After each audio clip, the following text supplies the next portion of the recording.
morning, my friend. How are you? Good, I hope. Here we are, another Monday morning, and I hope you've had an enjoyable and relaxing weekend and you're ready to take on your week.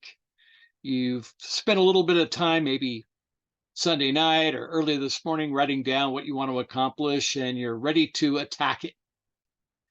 But today's topic is something very different. We've been talking about, dealing with conflict and using constructive conflict methods.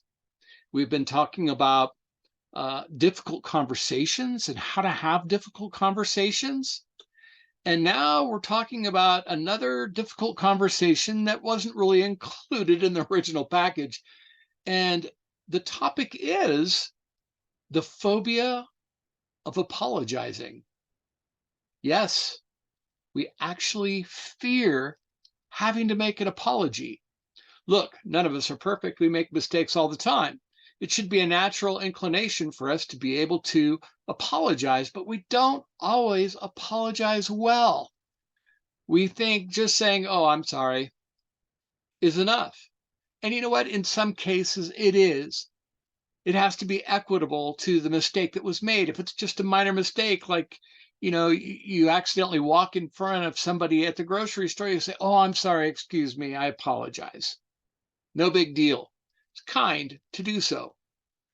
However, when we get into our interpersonal relationships at home or on the job as a leader, do I dare make an apology? If I make an apology, I risk losing face. I lose my credibility as a leader. It is risky to do so, or at least the feeling of vulnerability makes us feel like we are taking a huge risk by admitting that we actually made a mistake. Is it possible that we could admit to making a mistake and actually gain the respect of those around us by admitting, acknowledging that we made this mistake and that we promise that it won't happen again or whatever we follow that up with? You see, we fear apologizing because it impacts our ego. We lose face. We are ashamed. And these words describe feelings and emotions that may or may not be very valid.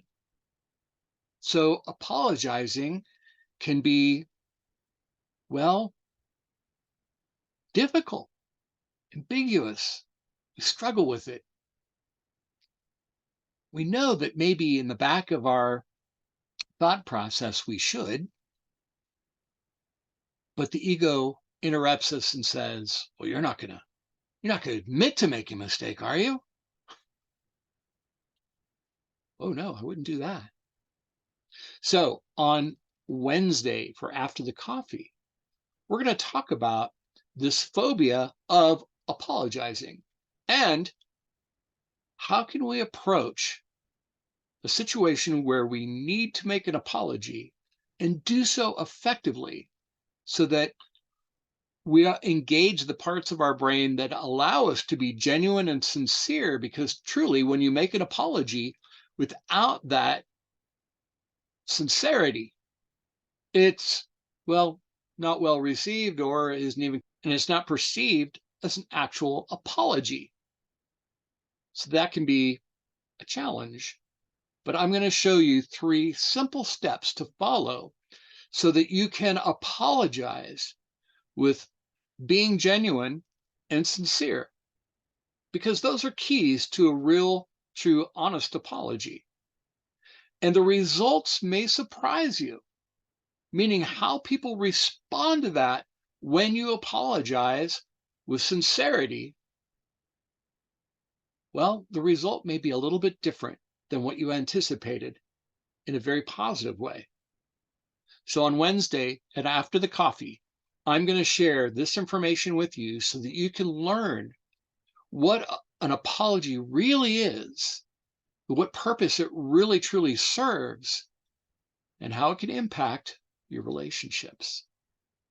So until Wednesday, my friend, be sure to recognize the opportunity to apologize and lead well, my friend. I'll see you Wednesday.